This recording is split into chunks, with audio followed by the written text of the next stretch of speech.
नमस्कार बच्चों, स्वागत है आपका अपने YouTube channel Smart Career Classes में।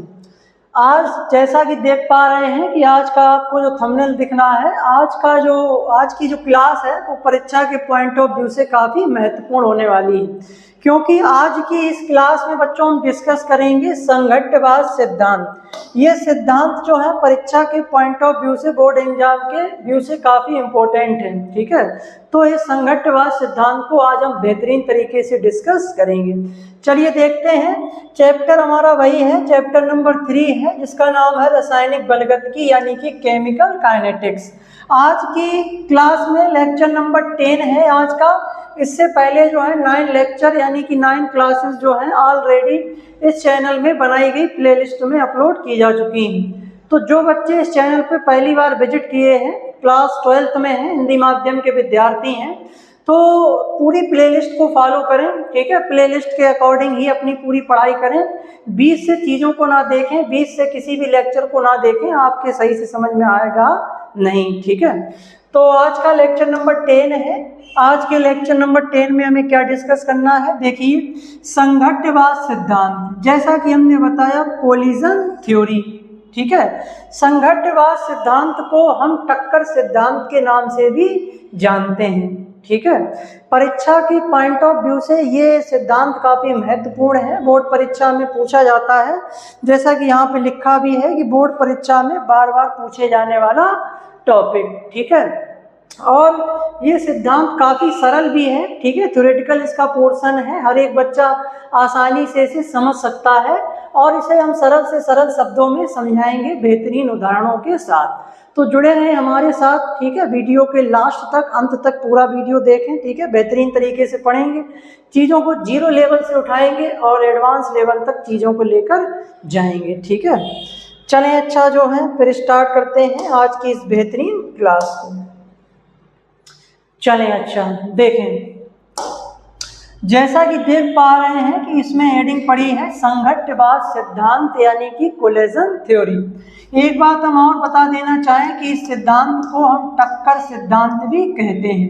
ठीक है, क्यों? टक्कर को शुद्ध हिंदी में, शुद्ध लैंग्वेज में इसको हम क्या कहते हैं? कोलिजन कहते हैं, संघट्ट कहते हैं। ठीक है, ठीक है, तो इसको हम टक्कर सिद्धांत भी कह सकते हैं या इसको संघट्टवाद सिद्धांत कोलिजन थ्योरी कहते हैं। तो जैसा कि हम बताते आए हैं कि किसी भी, चाहे आप फिजिक्स में हो, चाहे आप फिजिक्स पढ़ें या चाहे आप केमिस्ट्री पढ़ें, किसी भी सिद्धांत या किसी भी नियम को पढ़ने से पहले आपको उस सिद्धांत या नियम के बारे में कुछ बेसिक इन्फॉर्मेशन, कुछ बेसिक जानकारी होनी चाहिए। कौन कौन सी वो जानकारी? जैसे उस सिद्धांत को कब और किस वैज्ञानिक के द्वारा दिया गया। ठीक है, एक तो बेसिक जानकारी ये है। दूसरा, इस बात का हमें पता होना बहुत ज़रूरी है कि वो सिद्धांत या वो नियम किस टॉपिक से संबंधित है, वो सिद्धांत या नियम क्यों और किस लिए दिया गया, या ये सिद्धांत या जो नियम है वो हमको क्या समझाने का प्रयास करता है, वो हमको क्या समझाना चाह रहा है। तो इन दो बातों की जानकारी हमें पर्याप्त, मतलब जो है अवश्य रूप से होनी चाहिए। ठीक है, तो आइए इन्हीं दो क्वेश्चंस को इस स्लाइड में हम डिस्कस करते हैं। देखो, परिचय। तो संघट्टवाद सिद्धांत का प्रतिपादन मैक्स ट्रूज तथा लुईस नामक वैज्ञानिकों द्वारा किया गया। तो पहले तो ये बात सभी बच्चों को ध्यान रखनी है कि संघट्टवाद सिद्धांत का प्रतिपादन मैक्स ट्रूज तथा लुईस नामक वैज्ञानिकों के द्वारा किया गया। बस इन दो वैज्ञानिकों के नाम ध्यान रखने हैं। चलें अच्छा आगे देखें, फिर हम देखते हैं कि संघट्टवाद सिद्धांत हमको क्या समझाता है। तो देखो, संघट्टवाद सिद्धांत हमें यह समझाता है कि रासायनिक अभिक्रियाएं कैसे और क्यों होती हैं। रासायनिक अभिक्रियाएं कैसे और क्यों होती हैं, इसके अतिरिक्त अभिक्रिया के वेग को भी इस सिद्धांत के आधार पर समझाया जा सकता है। तो संघट्टवाद सिद्धांत हमें ये समझाता है कि रासायनिक अभिक्रिया कैसे और क्यों होती हैं। ठीक, इसके अलावा अभिक्रिया के वेग को भी इस सिद्धांत के आधार पर समझा जा सकता है। ठीक है, तो ये दो पॉइंट्स, दो बातों को हमने जो है इस स्लाइड्स में जाना। अब आप इसका स्क्रीनशॉट ले लें, उसके बाद हम आगे बढ़ते हैं। स्क्रीनशॉट लें जल्दी से और इसे अपनी फेयर कॉपी पे नोट डाउन करें। चलें अच्छा, अब देखो बच्चों, ये जो सिद्धांत है, ये जो नियम है जिसे हम पढ़ेंगे इस पूरी क्लास में, तो ये सिद्धांत कुछ अवधारणाओं पर आधारित है, कुछ तथ्यों पर आधारित है, कुछ फैक्ट्स पर आधारित है। इस सिद्धांत को टोटल हम 7 से 8 तथ्यों के अंतर्गत डिस्कस करेंगे, ठीक है। यानी कि मैक्स ट्रूज और लुईस ने टोटल 7 से 8 बातें बताई इस अपने सिद्धांत में। सीधी सिंपल शब्दों में हम कहें तो इस पूरे सिद्धांत के अंतर्गत हमें 7 से 8 बातों को पढ़ना है, समझना है, ठीक है। चलिए आइए फिर समझते हैं क्या वो बातें हैं। चलिए देखें, इस सिद्धांत के महत्वपूर्ण तत्व एवं अवधारणाएं निम्नलिखित हैं। यानी कि इस सिद्धांत की जो महत्वपूर्ण अवधारणाएं हैं या महत्वपूर्ण जो तथ्य हैं, जैसा कि हमने बताया कि टोटल हमें 7 से 8 अवधारणाएं इस सिद्धांत की पढ़नी है। तो उन्हीं सिद्धांत को हम पॉइंट बाय पॉइंट पढ़ने चल रहे हैं। चलिए देखें, पहला पॉइंट देखें भाई, इस सिद्धांत का पहला पॉइंट क्या है। कह रहे हैं कि रासायनिक अभिक्रिया होने के लिए कम से कम 2 अभिकारक अणुओं का आपस में टकराना आवश्यक है। इस सिद्धांत में अभिकारक के इन अणुओं को ठोस गोले यानी कि हार्ड स्फीयर की तरह माना गया है। ठीक, सुने हमारी बात को केयरफुली, हम क्या कहना चाह रहे हैं। इस सिद्धांत में पहली बात ये बताई गई है कि किसी भी रासायनिक अभिक्रिया के होने के लिए कम से कम 2 अभिकारक अणुओं का होना आवश्यक है और साथ ही साथ उन 2 अभिकारक अणुओं का आपस में टकराना भी अनिवार्य है। इसीलिए इस सिद्धांत को संघट्यवाद सिद्धांत या टक्कर सिद्धांत कहते हैं। ठीक, अच्छा, एक बात इन्होंने ये बताई, एक बात इसी में और बताई कि इस सिद्धांत में अभिकारक अणुओं को ठोस गोला यानी कि हार्ड स्फीयर के रूप में माना गया है। ठीक, तो पहले पॉइंट में मैक्स ट्रूज तथा लुईस ने ये बातें हमको बताई, ठीक है। अच्छा, पहले इन्होंने ये बात बताई कि रासायनिक अभिक्रिया होने के लिए कम से कम 2 अभिकारक अणुओं की उपस्थिति अनिवार्य है और इनका टकराना भी अनिवार्य है। कम से कम 2 अभिकारक अणु होने चाहिए, ठीक है। अब ये 2 अभिकारक अणु बच्चों ध्यान रखो, एक जैसे भी हो सकते हैं, जैसे आइडेंटिकल हो सकते हैं। जैसे एक अभिकारक अणु ए है और ए है, दोनों एक जैसे हैं, तो ये क्रिया करके हमारे क्या बना रहे हैं, प्रोडक्ट बना रहे हैं, ठीक है। बात को समझते रहना। या ये 2 अभिकारक हमारे अणु जो हैं अलग अलग भी हो सकते हैं, तब भी हमारे ये क्या देंगे, प्रोडक्ट देंगे, ठीक है। दूसरी बात, इस सिद्धांत में इन्होंने इन दोनों अभिकारक अणुओं को ठोस गोला माना है। क्या माना है बच्चों, ठोस गोला माना है।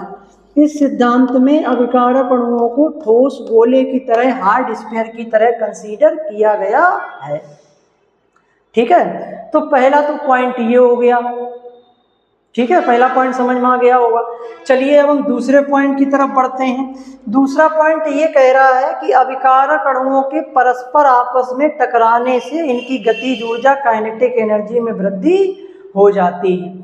तो दूसरे पॉइंट को इन्होंने जो है अपने सिद्धांत में शामिल किया है। हालांकि इस बात को पहले से ही जो है जानते थे कि जब 2 अभिकारक अणु आपस में टकराते हैं तो टकराने के फलस्वरूप उनकी गतिज ऊर्जा काइनेटिक एनर्जी में वृद्धि हो जाती है। आप इस बात को ऐसे समझ लीजिए जैसे 2 गेंदें हैं हमारे पास, ठीक है। एक गेंद ए है और एक गेंद बी है।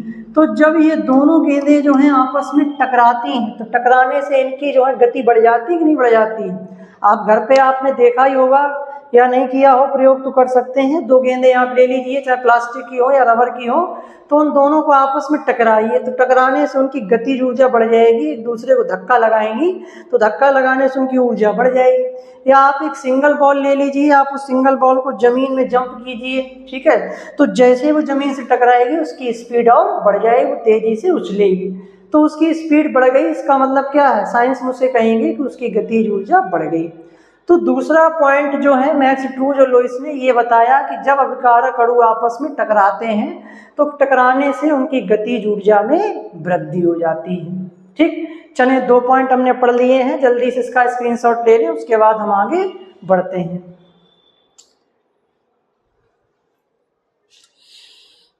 चलें, अच्छा अब हम आगे बढ़ते हैं, ठीक है। तो 2 पॉइंट को हमने सीख लिया है, 2 बातों को हमने जान लिया है। चलें, अच्छा आगे देखें। तीसरा पॉइंट देखें भाई, ट्रूज और लुईस ने क्या बताया कह रहे हैं कि अभिकारकों के सभी अणुओं के परस्पर टकराने से उनके मध्य अपक्रिया नहीं होती है, बल्कि जिन टक्करों के फलस्वरूप अपक्रिया होती है उन्हें प्रभावी टक्करें इफेक्टिव कोलिजन्स कहते हैं। प्रभावी टक्करों की संख्या कुल टक्करों की तुलना में बहुत कम होती है। तीसरा पॉइंट बच्चों बहुत इंपॉर्टेंट है, ध्यान से समझिए क्या इसमें हमको समझाया जा रहा है। तीसरे पॉइंट में ये कहा जा रहा है कि अभिकारकों के सभी अणुओं के टकराने के फलस्वरूप जरूरी नहीं है कि अपक्रिया हो ही जाए, यानी कि जितने भी अभिकारक अणु हैं उन सभी अभिकारक अणुओं के टकराने के फलस्वरूप अपक्रिया नहीं होती है, बल्कि जिन टक्करों के परिणाम स्वरूप, जिन टक्करों के फलस्वरूप जो है अपक्रिया हो जाती है उन टक्करों को ही हम प्रभावी टक्करें कहते हैं। क्या कहते हैं बच्चों? प्रभावी टक्करें कहते हैं, इंग्लिश में इनको इफेक्टिव कोलिजन्स कहते हैं। अच्छा, प्रभावी टक्करों की जो संख्या होती है वो होने वाली कुल टक्करों की संख्या की तुलना में बहुत कम होती है। मोस्ट इम्पोर्टेंट पॉइंट है, ठीक है। इस बात को ऐसे समझ लें जैसे हमारे पास दो अभिकारक अणु हैं ए और बी, तो इनके 50 अणु हैं और इनके 50 अणु हैं। ये एक हम एग्जाम्पल दे रहे हैं, एक एग्जाम्पल को सेट करने के लिए, चीज़ों को समझाने के लिए, इस पॉइंट को डिफाइन करने के लिए। तो 50 अणु ए के हैं, 50 अणु बी के हैं, आपस में टकराए 50 अणु, तो जरूरी नहीं है कि 50 अणु 50-50 टकराए हैं तो इन सभी अणुओं के टकराने से क्रिया हो ही जाए, ठीक है। सभी अणुओं से क्रिया नहीं होती है। क्यों नहीं होती है इस बात को अभी हम आगे पॉइंट्स में डिस्कस करेंगे। ये बात भी जो है मैक्स ब्रूज और लुईस ने अपने सिद्धांत में समझाई। तो जैसे मान के चलो 50-50 टकराए तो हो सकता है ये 20 अणु, मतलब 20 इनके और 20 अणु उनके जो है 40 अणु क्रिया में भाग लें और क्रिया हो जाए 60 ना ले पाए, या 25-25 भाग लें दोनों तरफ से, या 30-30 भाग लें। तो कुल मिला के कहने मतलब ये है कि सभी टक्करों के परिणाम स्वरूप जो है क्रिया नहीं होती है। जिन टक्करों के फलस्वरूप क्रिया हो जाती है उन टक्करों को ही हम प्रभावी टक्करें कहते हैं। और प्रभावी टक्करों की संख्या जो होती है वो होने वाली कुल टक्करों की संख्या की तुलना में बहुत कम होती है। तीसरा पॉइंट ये है, ठीक है। ऐसी आशा करते हैं समझ में आ गया होगा। अगर ये बातें सब समझ में आ रही हो, ठीक है, तो अगर अभी तक आपने लेक्चर को लाइक ना किया हो तो लेक्चर को लाइक करें, ठीक है। चैनल पे पहली बार आए हैं तो चैनल को एक बार सब्सक्राइब कर लें, क्योंकि क्लास 12th के विद्यार्थियों के लिए चैनल बहुत मूल्यवान है, बहुत वैल्यूएबल है, ठीक है, वो समझ रहे होंगे। फिर देखो यहाँ पे चौथा पॉइंट लिखा है कि अभिक्रिया मिश्रण के एकांक आयतन में प्रति सेकेंड होने वाली कुल टक्करों की संख्या को संघट्य आवर्ती क्या कहते हैं? संघट्य आवर्ती कोलिजन फ्रीक्वेंसी कहते हैं। इसको हम कैपिटल जेड से डिनोट करते हैं या प्रदर्शित करते हैं, ठीक है। चौथे पॉइंट में ये कहा गया है कि अभिक्रिया मिश्रण में जिस मतलब माध्यम में जिस पात्र में अभिक्रिया हो रही है उस पात्र का क्या करें कि हम इकाई आयतन ले लें। जैसे मान के चलो कि 1 घन सेंटीमीटर ले लें या 1 वर्ग सेंटीमीटर ले लें, ठीक है। मान के चले इतना एरिया हमने ले लिया, तो इस एरिया में पर सेकेंड होने वाली कुल टक्करों की संख्या को हम क्या कहते हैं? संघट्य आवर्ती कहते हैं, कोलिजन फ्रीक्वेंसी कहते हैं, और इसको हम कैपिटल जेड से डिनोट करते हैं। आई बात समझ? तो सरल सा पॉइंट है कि प्रति इकाई आयतन में प्रति सेकंड होने वाली कुल टक्करों की संख्या को ही हम संघट्य आवर्ती कहते हैं, इसे कैपिटल जेड से डिनोट करते हैं। चलें, अच्छा आप स्क्रीनशॉट ले लें, उसके बाद हम आगे बढ़ते हैं। तो तीसरा और चौथा पॉइंट ये हमने समझ लिया, ठीक है।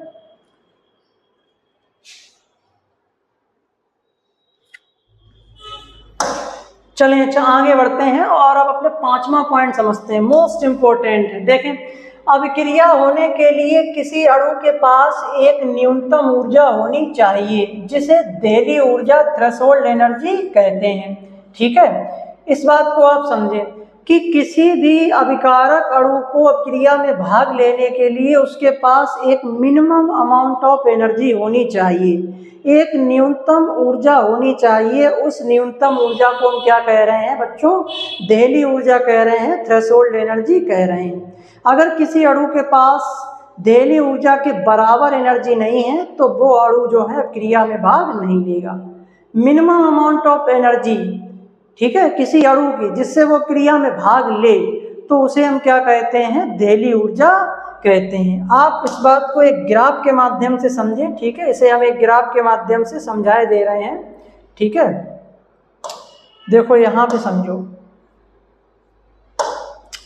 जैसे मान के चलो यहाँ पर एक हम रफली ग्राफ बना रहे हैं, हालांकि इस ग्राफ को हम आगे आने वाली कल की क्लास में बेहतरीन तरीके से डिस्कस करेंगे। जैसे हमने ये एक ग्राफ बनाया, ठीक है, इस ग्राफ में मान के चलो कि यहाँ पर एक हमने पॉइंट सेट किया, ठीक है, और इस पॉइंट में हमारे पास वही दो अभिकारक अणु हैं ए और बी जिन्हें हमने माना था, ठीक है, और इस स्तर पर इनकी जो ऊर्जा है, इस ऊर्जा को हम नाम दिए दे रहे हैं। ध्यान से समझना बच्चों, है सरल लेकिन चीज़ों को ध्यान से समझना पड़ेगा। अगर ध्यान से केयरफुली बातों को नहीं सुनेंगे तो माइंड से ऊपर जा सकती है। सामान्य ऊर्जा, इसको हम जो है ईजी से डिनोट कर रहे हैं, ठीक है। तो ये है अभिकारकों की सामान्य ऊर्जा, ठीक है। फिर एक ऊर्जा हम यहाँ पर ले रहे हैं, ठीक है, एक ऊर्जा का स्तर ये है इस पॉइंट पर, ठीक है, और इस ऊर्जा को हम नाम दिए दे रहे हैं बच्चों देहली ऊर्जा, थ्रेशोल्ड एनर्जी, ठीक है, और इसको हम डिनोट करेंगे ईटी से, इसको हम डिनोट करेंगे ईटी से। तो ये देहली ऊर्जा है और ये सामान्य ऊर्जा है। अब बच्चों ध्यान से समझो कि ये हमारे पास कोई अभिक्रिया हो रही है, ठीक है, जिसमें दो अभिकारक अणु हैं ए और बी। इन दो अभिकारक अणुओं के पास प्रारंभ में अपनी जो सामान्य अवस्था में जो ऊर्जा है, उस ऊर्जा को हम कह रहे हैं सामान्य ऊर्जा।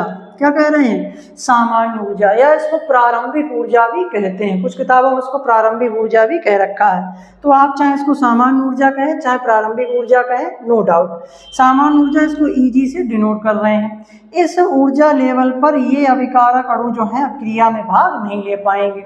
जब इन अभिकारक अणुओं के पास इतनी ऊर्जा होगी, न्यूनतम मिनिमम अमाउंट ऑफ एनर्जी होगी, जिसे हम देहली ऊर्जा कह रहे हैं, ईटी से डिनोट कर रहे हैं, तभी यह क्रिया में भाग लेंगे, ठीक है। तो ये बात कहना चाह रहे हैं। तो ये जो ऊर्जा का स्तर है, ठीक है, ये बात आप और समझ लें कि ये जो आप ऊर्जा का गैप देख पा रहे हैं बच्चों, ध्यान से समझना, आगे के कॉन्सेप्ट भी क्लियर हो जाएंगे। ये जो ऊर्जा का आप अंतर देख पा रहे हैं, गैप देख पा रहे हैं, सामान्य ऊर्जा स्तर है और देहली ऊर्जा स्तर है। इन दोनों के मध्य जो ऊर्जा का अंतर है, इतनी अमाउंट ऑफ एनर्जी ही इनको चाहिए भाई, इस ऊर्जा स्तर में है, इनको इसके बराबर ऊर्जा स्तर चाहिए। तो ये ऊर्जा कम है, ये ज़्यादा है, तो इन्हें अपनी ऊर्जा को बढ़ाकर जो है इसके बराबर लाना होगा, तभी ये क्रिया में भाग लेंगे। तो ये जो अंतर है ऊर्जा का, ये जो गैप है, इस गैप को बच्चों हम नाम देते हैं, ध्यान से सुने, इस गैप को हम नाम देते हैं सक्रियण ऊर्जा। क्या नाम देते हैं? सक्रियण ऊर्जा नाम देते हैं, ठीक है। इसके लिए एक सेपरेट क्लास रखी जाएगी, क्योंकि ये काफ़ी इंपॉर्टेंट है, इस पर एक टिप्पणी पूछी जाती है, तो उसको हम और अच्छे से डिटेल करेंगे। सक्रियण ऊर्जा, इसको हम ईए से डिनोट करते हैं। तो अभिकारक अणुओं के सामान्य ऊर्जा स्तर और देहली ऊर्जा स्तर के मध्य ऊर्जा के अंतर को हम क्या कहते हैं? सक्रियण ऊर्जा कहते हैं, एक्टिवेशन एनर्जी कहते हैं, ठीक है। तो यही बात है। चलें, अच्छा स्क्रीनशॉट इसका ले लें, ठीक है, क्योंकि ये ग्राफ आप बना लेना तो अच्छा रहेगा, उस पॉइंट के साथ चीज़ें सही से समझ में आ जाएंगी। चलें, अच्छा, अब हम अपने उसी पॉइंट पर आ जाते हैं जिस पॉइंट में हम थे। चलो देखो, अब समझे बात को। कह रहे हैं कि अपक्रिया होने के लिए किसी अभिकारक अणु के पास एक न्यूनतम ऊर्जा होनी चाहिए, जिसे देहली ऊर्जा कहते हैं, थ्रेशोल्ड एनर्जी कहते हैं। वो आप अपना जो ग्राफ हमने बताया उसको माइंड में रखें। टक्करों के दौरान जब अभिकारक अणु इस न्यूनतम ऊर्जा स्तर को प्राप्त कर लेते हैं तो ऐसे अणु सक्रिय अणु कहलाते हैं, तथा ऐसी टक्करों को ही हम क्या कहते हैं? प्रभावी टक्करें कहते हैं। अब यहाँ पर बात को समझें कि जब अभिकारक अणु आपस में टकराते हैं तो टकराने के फलस्वरूप उनकी गतिज ऊर्जा में वृद्धि होती है। उस गतिज ऊर्जा में जब वृद्धि होती है तो उस गतिज ऊर्जा की वजह से ही कोई भी अभिकारक अणु अपने सामान्य ऊर्जा स्तर को बढ़ाकर देहली ऊर्जा स्तर तक ले जाता है, ठीक है। तो ऐसी टक्करें, जिन टक्करों के परिणाम स्वरूप अभिकारक अणु अपने ऊर्जा स्तर को देहली ऊर्जा स्तर तक ले जाते हैं, देहली ऊर्जा स्तर तक की एनर्जी को गेन कर लेते हैं, तो ऐसी टक्करों को हम क्या कह देते हैं? प्रभावी टक्करें कहते हैं। जिन टक्करों से टक्कर हुई दो अणुओं के मध्य, अब वो इतनी ऊर्जा प्राप्त नहीं कर पाए, इतनी ऊर्जा अपनी नहीं बढ़ा पाए, तो वो टक्करें प्रभावी नहीं होंगी। जिन टक्करों से वो ऊर्जा स्तर इतना बढ़ा लेंगे तो उन टक्करों को प्रभावी टक्करें कहेंगे, और ऐसे अणुओं को हम सक्रिय अणुओं का नाम देंगे। ऐसे अणु सक्रिय अणु कहलाएंगे। आई बात समझ में? तो ये पाठ है। अगला इसी में समझे, यह ऊर्जा अभिकारक अणुओं की वह न्यूनतम ऊर्जा है जो उन्हें रासायनिक क्रिया में भाग लेने के लिए उत्तेजित करती है। जब तक किसी अभिकारक अणु के पास इतनी ऊर्जा नहीं होगी तब तक वो क्रिया में भाग नहीं लेगा। चलें, अच्छा अब आप इसका स्क्रीनशॉट ले लें, उसके बाद हम आगे बढ़ते हैं। तो बेहतरीन पॉइंट था 5वां पॉइंट, जिसको हमने यहाँ पे डिस्कस किया है विद ग्राफ। ग्राफ भी इसका बनाना चाहे तो बना लें, नहीं तो अगली क्लास में तो ग्राफ वो बनाएंगे ही, अच्छे से समझेंगे। ठीक है, अगला पॉइंट देखें, अभिकारक अणुओं को अपनी प्रारंभिक ऊर्जा स्तर से देली ऊर्जा स्तर तक ले जाने के लिए, यानी कि अभिकारक अणुओं को अपनी ऊर्जा को प्रारंभिक ऊर्जा स्तर से देली ऊर्जा स्तर तक ले जाने के लिए जितनी अतिरिक्त ऊर्जा की आवश्यकता होती है उसे ये सक्रियण ऊर्जा, एक्टिवेशन एनर्जी, ये कहते हैं। जैसे अभी हमने ग्राफ बताया था, तो इस ग्राफ में हमने एक ये पॉइंट बताया, एक ये सेट किया, तो इन दोनों के मध्य ऊर्जा का जो अंतर है इसी को हम बच्चों क्या कहते हैं, ई ए कहते हैं। क्या कहते हैं? ई ए कहते हैं। तो अभिकारक अणुओं को अपनी ऊर्जा को प्रारंभिक ऊर्जा स्तर से देहली ऊर्जा स्तर तक बढ़ाने के लिए आवश्यक अतिरिक्त ऊर्जा की मात्रा को हम क्या कहते हैं, सक्रियण ऊर्जा कहते हैं, एक्टिवेशन एनर्जी कहते हैं। ठीक, चलें 7वां पॉइंट देखें, अणुओं को यह ऊर्जा यानी कि सक्रियण ऊर्जा प्रभावी टक्करों के फलस्वरूप प्राप्त होती है। क्वेश्चन ये है कि ये ऊर्जा, अतिरिक्त ऊर्जा कहाँ से मिलेगी? तो ये मिलेगी प्रभावी टक्करों से। जब अभिकारक अणु आपस में टकराएंगे तो जो गतिज ऊर्जा उनकी बढ़ेगी, तो वही गतिज ऊर्जा जो है परिणाम बनेगी सक्रियण ऊर्जा का। ठीक है, चलें, अच्छा इसका भी आप स्क्रीनशॉट ले लें, उसके बाद हम आगे बढ़ते हैं। तो ये 6ठे और 7वें पॉइंट हमारे ये हो गए। ठीक, अगला देखें 8वां पॉइंट देखें। 8वां पॉइंट कह रहा है कि यह जरूरी नहीं है कि प्रत्येक सक्रिय अभिकारक अणु अक्रिया में भाग ले ही। ये मोस्ट इम्पोर्टेंट पॉइंट है। ठीक है, कि ये जरूरी नहीं है कि कोई अभिकारक अणु है और उसने जो है अपने ऊर्जा स्तर को बढ़ा के देहली ऊर्जा स्तर तक कर लिया या उससे अधिक बढ़ा लिया। ठीक है, तो जरूरी नहीं है कि वो अक्रिया में भाग ले ही, अक्रिया हो ही जाए। इसके पीछे एक रीजन ये है कि अभिक्रिया होने के लिए अभिकारक अणुओं का एक प्रॉपर अभिविन्यास होना चाहिए, सही अभिविन्यास होना चाहिए। मतलब टकराने का ढंग, सामान्य शब्दों में कहें अगल बगल, दाएं बाएं, ऊपर नीचे। ठीक है, ऐसा नहीं रैंडम कहीं से भी अणु टकरा रहे हैं। अगर गलत तरीके से, गलत दिशा से टकराएंगे तो भी अक्रिया नहीं होगी। कहने मतलब सही अभिविन्यास होना चाहिए, जैसा कि यहाँ लिखा है। इस बात को हम एक एग्जाम्पल से समझेंगे, जिसमें मेथिल ब्रोमाइड जो है OH नेगेटिव से क्रिया करके मेथिल एल्कोहल बना रहा है। ठीक है, यहाँ पे OH एक न्यूक्लियोफाइल है और ये न्यूक्लियोफाइल मेथिल समूह के कार्बन परमाणुओं पर अटैक करेगा। यहाँ पर कार्बन एज ए इलेक्ट्रोफाइल की तरह काम कर रहा है। चलिए अब आप इसको पहले हम समझाए देते हैं, उसके बाद जो है आगे बढ़ते हैं। ठीक है, देखो हमारी अक्रिया कौन सी थी बच्चों? उस अक्रिया को हम यहाँ पे लिखते हैं। हमारी अक्रिया थी ये वाली, जिसमें मेथिल जो ब्रोमाइड है, मेथिल ब्रोमाइड क्रिया कर रहा है हाइड्रोक्साइड आयनों और यहाँ पर बन रहा है CH3OH और Br नेगेटिव निकल रहा है। ठीक है, अब इस अक्रिया में जो दो अभिकारक अणु हैं वो दो तरीके से टकरा सकते हैं। ठीक है, पहली टक्कर देखें। पहली टक्कर में क्या होगा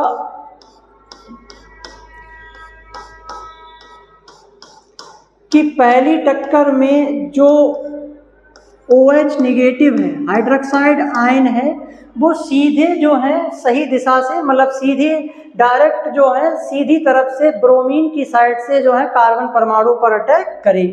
तो ऐसी कंडीशन में देखो क्या होगा बच्चों, यहाँ पर इस बात को पहले ध्यान दें कि कार्बन और ब्रोमीन के बीच बना हुआ ये बॉन्ड ध्रुवीय होता है, पोलर होता है, क्योंकि ब्रोमीन यहाँ पर मोर इलेक्ट्रोनेगेटिव है, कार्बन यहाँ पर जो है इलेक्ट्रो पॉजिटिव है। तो इसीलिए से इस बॉन्ड के इलेक्ट्रॉन पार्शियल रूप से ब्रोमीन की तरफ खिसके रहते हैं। तो इसकी वजह से इसके ऊपर पार्शियल नेगेटिव डेल्टा चार्ज, इसके ऊपर डेल्टा पॉजिटिव चार्ज आ जाता है। अब अगर OH नेगेटिव जो है ब्रोमीन की साइड से कार्बन पर अटैक करेगा तो इसके ऊपर भी माइनस है, इसके ऊपर भी माइनस है, ये दोनों एक दूसरे को क्या करेंगे, रिपल करेंगे, एक दूसरे को प्रतिकर्षित करेंगे, यानी कि जो ब्रोमीन आयन है वो कार्बन और OH के मध्य बॉन्ड नहीं बनने देगा। ठीक है, तो ऐसी कंडीशन में हम लिखेंगे देयर इज नो रिएक्शन, ये रिएक्शन नहीं हो पाएगी। ठीक है, ये रिएक्शन नहीं हो पाएगी क्योंकि यहाँ पर ये गलत ओरिएंटेशन है, रॉन्ग ओरिएंटेशन है। ठीक है, दूसरा यहाँ पर देखें, दूसरा यहाँ पर एक तरीका बच्चों ये हो सकता है कि यहाँ पर जो है H यहाँ पर ले लें और यहाँ पर भी रुक जाओ यहाँ पर Br यहीं पे रखें, ये है यहाँ पर H, ठीक है, और एक H यहाँ पर है। ठीक है, अब बच्चों देखो क्या करें कि यहाँ पर एक तरीका ये हो सकता है कि जो OH नेगेटिव है वो कार्बन परमाणु पर पीछे से अटैक करे, कार्बन परमाणु पर पीछे से अटैक करे, तो ऐसी कंडीशन में यहाँ पे कोई जो है प्रतिकर्षण नहीं होगा।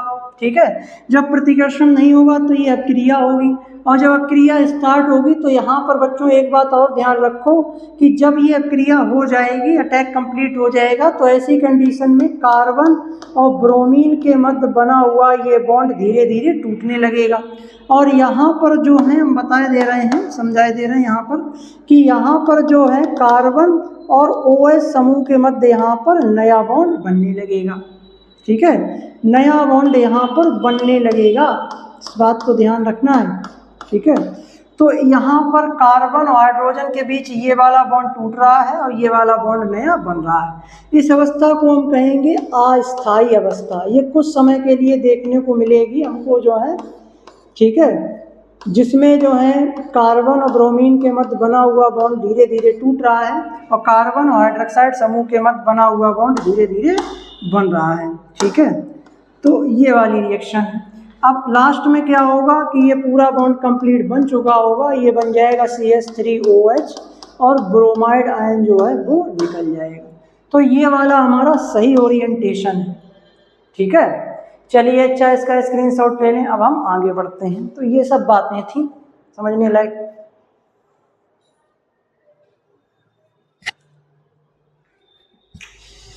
चलें अच्छा,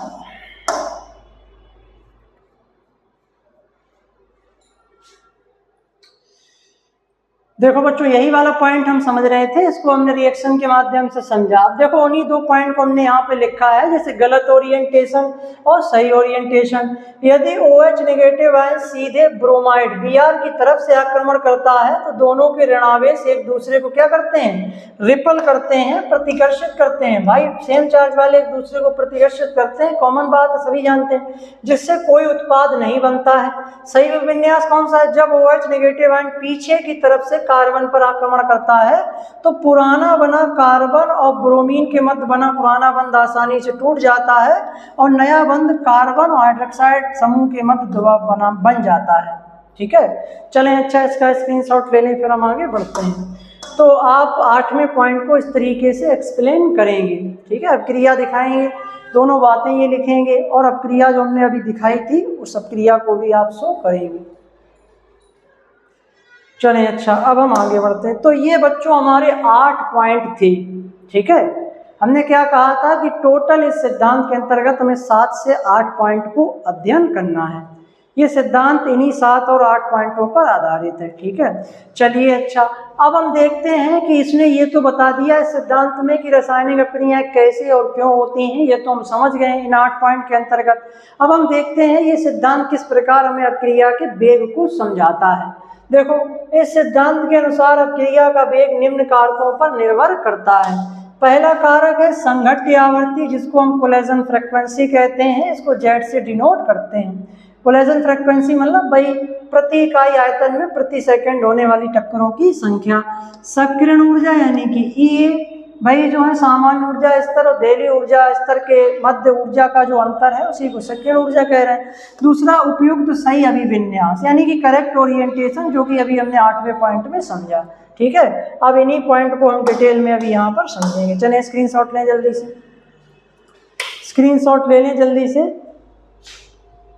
चलें अच्छा, अब यहाँ पर देखते हैं पहले कि कोलेजन सिद्धांत जो है वो अभिक्रिया के वेग को किस प्रकार परिभाषित करता है। देखो, संघट्ट सिद्धांत के अनुसार अभिक्रिया का वेग प्रति इकाई आयतन में प्रति सेकंड होने वाली प्रभावी टक्करों की संख्या के बराबर होता है। तो इस सिद्धांत में बच्चों ये कहा गया है कि अभिक्रिया मिश्रण में प्रति इकाई आयतन में प्रति सेकंड जितनी ज़्यादा टक्करें होंगी उतना ही ज़्यादा अभिक्रिया का वेग होगा, उतनी ही फास्ट रिएक्शन होगी। भाई सीधी सीधी बात है भाई, कोई भी रासायनिक अभिक्रिया हो रही है तो उस रासायनिक अभिक्रिया में अगर प्रभावी टक्करें ज़्यादा हो रही हैं, कुल टक्करें हो रही हैं, उन टक्करों में प्रभावी टक्करों की संख्या ज़्यादा है तो क्या होगा, ऐसी कंडीशन में अभिक्रिया जल्दी होगी, अभिक्रिया फास्ट रिएक्शन होगी, अभिक्रिया का वेग जो है ज़्यादा होगा। तो उसी बात को यहाँ पे बताया गया है कि अगर प्रभावी टक्करों की संख्या ज़्यादा होगी तो अभिक्रिया का वेग भी ज़्यादा होगा। अगर प्रभावी टक्करों की संख्या कम होगी कुल होने वाली टक्करों की संख्या में से तो फिर अभिक्रिया का वेग भी कम होगा। यानी कि हम कह सकते हैं कि rate of reaction is directly proportional to effective collisions, या संघट्ट आवर्ती कह सकते हैं।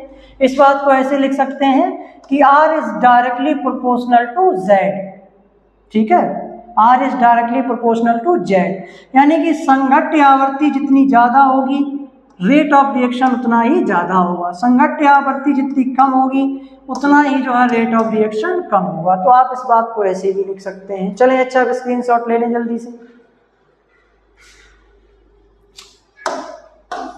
चलें अच्छा, अगला देखें, वेग को प्रभावित करने वाले वही 3 कारक जो हमने बताए। चलो पहला कारक देखें, संघट्ट आवर्ती, ठीक है, इसको आप Z से ही प्रदर्शित करें क्योंकि यहाँ पे ये भी वो अभिकारक ले लिए गए 2 अणु, ठीक है।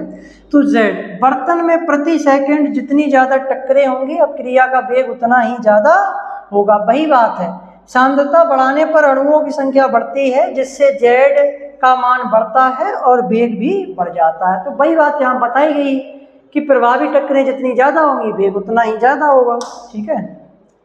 चलें अच्छा, दूसरा पॉइंट देखें, ऊर्जा कारक। ऊर्जा कारक भाई क्या है, यहाँ पर देखें ऊर्जा कारक यह उन अणुओं के अंश यानी कि फ्रैक्शन को दर्शाता है जिनकी ऊर्जा सक्करण ऊर्जा यानी कि EA के बराबर या उससे अधिक है। ताप बढ़ाने पर यह अंश बहुत तेजी से बढ़ता है जिससे वेग बढ़ता है, ठीक है।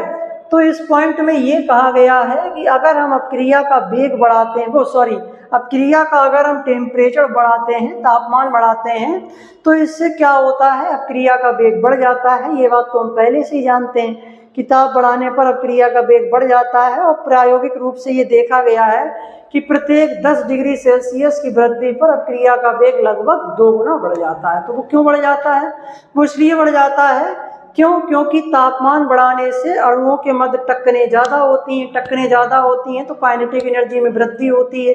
काइनेटिक एनर्जी ज़्यादा बढ़ेगी तो उनको वो उतनी ऊर्जा मिल जाएगी, देहली ऊर्जा, जितनी उन्हें अभिक्रिया के लिए चाहिए।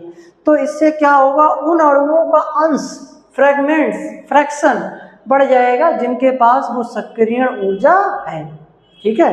तो इसी बात को यहाँ पे लिखा गया है। इसका फार्मूला ये है, F है फ्रैक्शन, F बराबर E की घात माइनस EA अपॉन RT। चलें अच्छा, इसकी शॉर्ट ले लें फिर हम आगे बढ़ते हैं।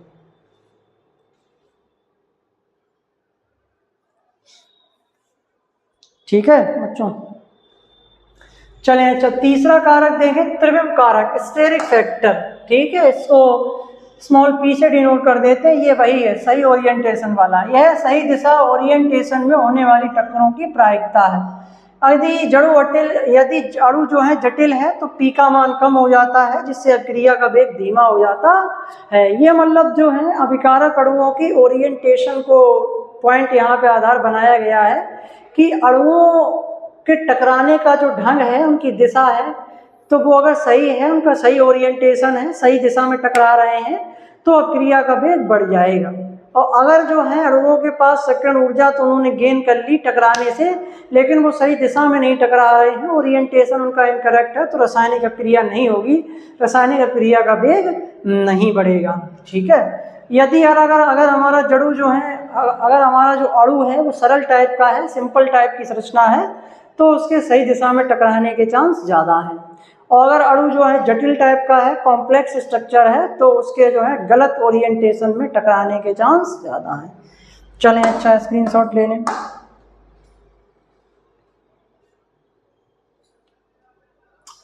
अगला बच्चों यहाँ पर एक बात ये समझो, इस बात को समझाने से पहले यहाँ पर हम बताए दे रहे हैं, जैसे मान के चलो कि अब हम फिर से जो है यहाँ पर दो ग्राफ बच्चों बनाते हैं।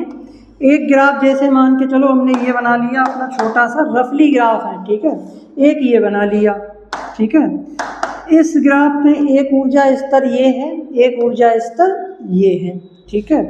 इसमें भी जो है ए और बी अभिकारक अणु हैं, और इसमें भी बच्चों ए और बी अभिकारक अणु हैं, ठीक है।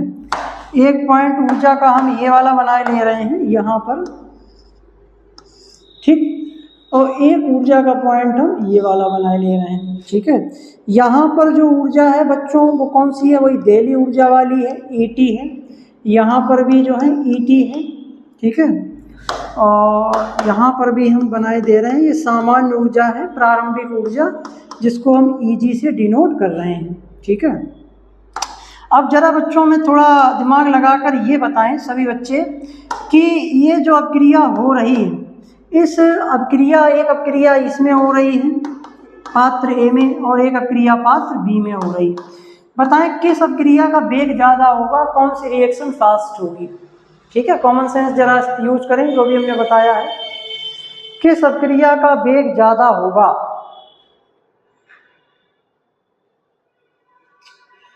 किस अपक्रिया का वेग ज़्यादा होगा।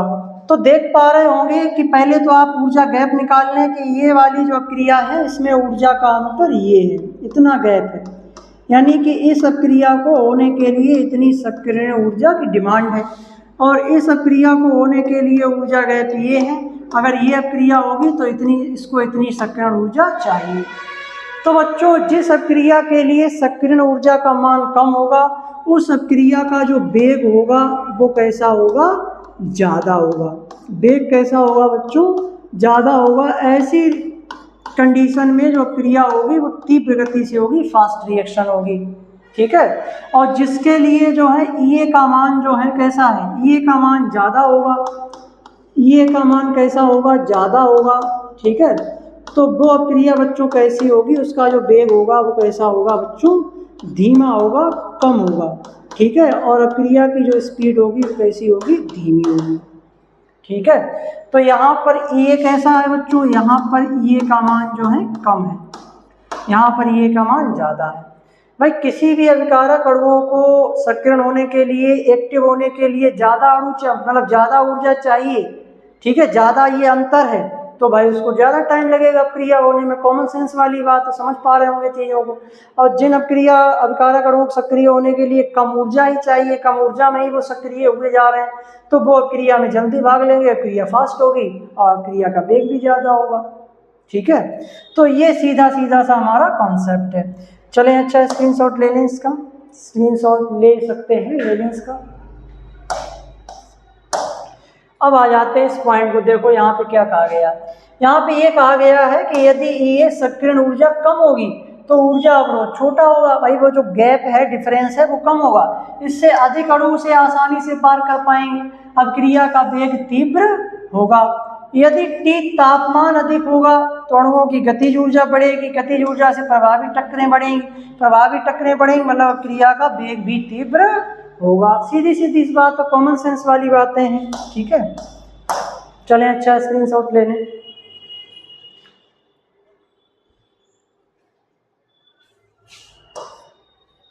अब बच्चों देखो सिद्धांत मैक्स तथा लुईस नामक वैज्ञानिक ने एक गणितीय जो है समीकरण भी हम लोगों को दिया है, ठीक है। एक गणितीय समीकरण दिया है, ये गणितीय समीकरण जो है सिद्धांत में पूछा जाता है, उसको लिखा जाता है। हालांकि इसका निगमन तो नहीं है सिलेबस में, डेरिवेशन नहीं है, केवल इस सूत्र को जान लो क्या है और उसमें क्या सब चीजें हैं। देखो पढ़ते हैं, k बराबर P इंटू जेड ई की घात माइनस ए अपॉन आर टी, ये संघट्ट सिद्धांत का गणितीय रूप है, ठीक है। इसमें क्या है, तो k तो बच्चे जानते ही हैं कि यहाँ पर बच्चों वेग स्थिरांक है, P यहाँ पर अभिविन्यास घटक है, कि उनके टकराने का ढंग कैसा है, सही दिशा में टकरा रहे हैं या गलत दिशा में टकरा रहे हैं। जेड यहाँ पर वही संघट्य आवर्ती है, कोलिजन फ्रीक्वेंसी है, प्रति आयतन में प्रति सेकंड होने वाली टक्करों की संख्या। ये यहाँ पर जो है सक्रियण ऊर्जा है, आर यहाँ पर जो है गैस स्थिरांक है, मतलब गैस नियतांक है, ठीक है, इसका मान फिक्स होता है, और टी यहाँ पे परम ताप है केल्विन में। यहाँ पर बच्चों एक चीज यहाँ पे ई रह गई है, तो ई यहाँ पर आधार है, आधार है समझ लीजिए, जैसे हम लॉग बेस 10 लिखते हैं, लॉग के बेस में 10 लगाते हैं, उसी तरीके से ये मान लें कि जेड का बेस है ई, ठीक है, जेड का बेस है ई, ऐसे समझ लें। चलें, अच्छा आप इसका स्क्रीनशॉट ले लें, फिर हम आगे बढ़ते हैं। तो ये हमारा जो है फार्मूला है, गणितीय समीकरण है, इसको याद कर लेंगे, एक दो बार प्रैक्टिस कर लें याद हो जाएगा। बाद बाकी इसमें कुछ भी नया नहीं है। के तो आप पहले से जानते हैं, जेड भी अच्छे से समझ गए, ये भी समझ गए, इन दोनों चीज़ों को भी आप पहले से जानते हैं, ये आपके लिए नया है, ठीक है। अभिविन्यास घटक। अब आ जाओ बच्चों संघट्य सिद्धांत की सीमाएं। वैसे तो ये सिद्धांत जो है काफ़ी महत्वपूर्ण है, ज़्यादातर वैज्ञानिकों ने इसको एक्सेप्ट किया है, लेकिन इस सिद्धांत की कुछ कमियां हैं, इस सिद्धांत की कुछ कमियां हैं। देखो भाई, इस सिद्धांत की क्या कमियां हैं। इस सिद्धांत की पहली कमी ये है कि इसमें अभिकारक अणुओं को ठोस गोला माना गया है, एज ए हार्ड स्फीयर की तरह जो है कंसीडर किया गया है, सबसे बड़ी कमी। इस सिद्धांत में अभिकारक अणुओं की संरचना कि वो उनकी संरचना चतुष्फलकीय है या त्रिकोणीय है या पंचकोणीय है, ठीक है, या वर्ग समतलीय है, ठीक है, उसके आकार, उसकी शेप, इसमें किसी भी प्रकार पर कोई भी ध्यान, कोई भी फोकस नहीं किया गया है। तो ये सिद्धांत की सबसे बड़ी कमी है। देखो, तो इसमें अणुओं की आंतरिक संरचना, उनके आकार और इलेक्ट्रॉनिक विन्यास की स्थिति को पूरी तरीके से नज़रअंदाज कर दिया गया है। बाद बाकी ये सिद्धांत काफ़ी महत्वपूर्ण है, सभी बातें इसकी जो है ब्रीफली जो है सही ढंग से चीज़ों को एक्सप्लेन कर देती हैं, बस यही इस सिद्धांत की कमी है, ठीक है। तो जब भी आप सिद्धांत लिखें तो इन सिद्धांत की ये जो कमी है, इस कमी को भी लिखें। चलें, अच्छा स्क्रीनशॉट ले लें।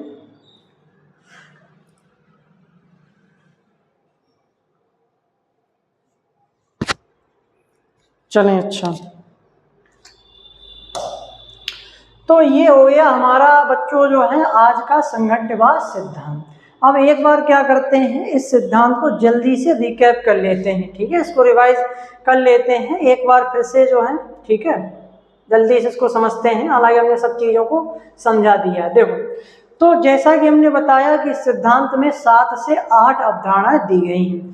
पहली अवधारणा में क्या कहा गया बच्चों कि इस सिद्धांत में बताया गया है कि रासायनिक अक्रिया के होने के लिए कम से कम 2 अणु होने चाहिए। ये अणु जो हैं एक जैसे समान आइडेंटिकल भी हो सकते हैं और अलग अलग भी हो सकते हैं।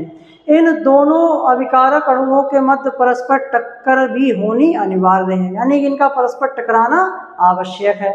और इस सिद्धांत में अभिकारक अणुओं को ठोस गोला हार्ड स्फीयर के रूप में कंसीडर किया गया है। तो पहला पॉइंट तो बच्चों हमने ये जाना, ठीक। दूसरा पॉइंट हमने ये जाना कि जब अभिकारक अणु आपस में टकराते हैं तो टकराने से उनकी गतिज ऊर्जा, काइनेटिक एनर्जी बढ़ जाती है। तीसरा पॉइंट बच्चों हमने ये जाना कि अभिकारक अणुओं के मतलब अभिकारक के सभी अणुओं के टकराने के फलस्वरूप अभिक्रिया नहीं होती, यानी कि सभी टक्करों के फलस्वरूप जो है अभिक्रिया नहीं होती है, केवल बल्कि जिन टक्करों के फलस्वरूप अभिक्रिया होती है उन टक्करों को हम क्या कहते हैं, प्रभावी टक्करें कहते हैं, इफेक्टिव कोलिजन्स कहते हैं। और प्रभावी टक्करों की संख्या होने वाली कुल टक्करों की संख्या की तुलना में बहुत कम होती है, ठीक। चौथा पॉइंट हमने जाना संघट्य आवर्ती के बारे में कि अभिक्रिया मिश्रण में एकांक आयतन में या इकाई आयतन में प्रति सेकंड होने वाली कुल टक्करों की संख्या को संघट्य आवर्ती कहते हैं, इसको हम कैपिटल जेड से डिनोट करते हैं। पांचवा पॉइंट हमने जाना कि अभिक्रिया होने के लिए किसी भी अणु के पास एक मिनिमम अमाउंट ऑफ एनर्जी होनी चाहिए, जिसे हमने देहली ऊर्जा थ्रेशोल्ड एनर्जी का नाम दिया, ठीक है। अब टक्करों के दौरान जब अभिकारक अणु इस न्यूनतम ऊर्जा स्तर को प्राप्त कर लेते हैं तो ऐसे अणु क्या कहलाते हैं, सक्रिय अणु कहलाते हैं, और ऐसी टक्करों को ही हम प्रभावी टक्करें कहते हैं। तो बात समझ में आई कि सभी टक्करों से अभिक्रियाएं क्यों नहीं होती हैं। सभी टक्करों से अभिक्रिया इसलिए नहीं होती हैं क्योंकि सभी टक्करों के फलस्वरूप सभी अभिकारक अणु इस न्यूनतम ऊर्जा स्तर को प्राप्त नहीं कर पाते हैं। जो प्राप्त कर लेते हैं तो भाई अणु सक्रिय अणु कहलाते हैं और ऐसी टक्करों को प्रभावी टक्करें कहते हैं और इन्हीं टक्करों से अभिक्रिया होती है। ठीक है, अभिकारक अणुओं को हमने बताया कि अपनी ऊर्जा को प्रारंभिक ऊर्जा से बढ़ाकर देहली ऊर्जा तक ले जाने के लिए जितनी अतिरिक्त ऊर्जा चाहिए उसे हम सक्रियण ऊर्जा कहते हैं। वो जो डिफरेंस है, ऊर्जा का अंतर है, उसी को फिर अणुओं को यह ऊर्जा प्रभावी टक्करों के फलस्वरूप प्राप्त होती है। फिर हमने बताया कि अणुओं का आपस में टकराना और सक्रियण ऊर्जा को प्राप्त कर लेना ही पर्याप्त नहीं है, बल्कि अणुओं का सही दिशा में टकराना भी आवश्यक है। टकराने का सही ओरिएंटेशन भी होना चाहिए। इस एग्जाम्पल की सहायता से हमने इस पॉइंट को समझा। ठीक है, गलत अभिविन्यास और सही अभिविन्यास को जाना।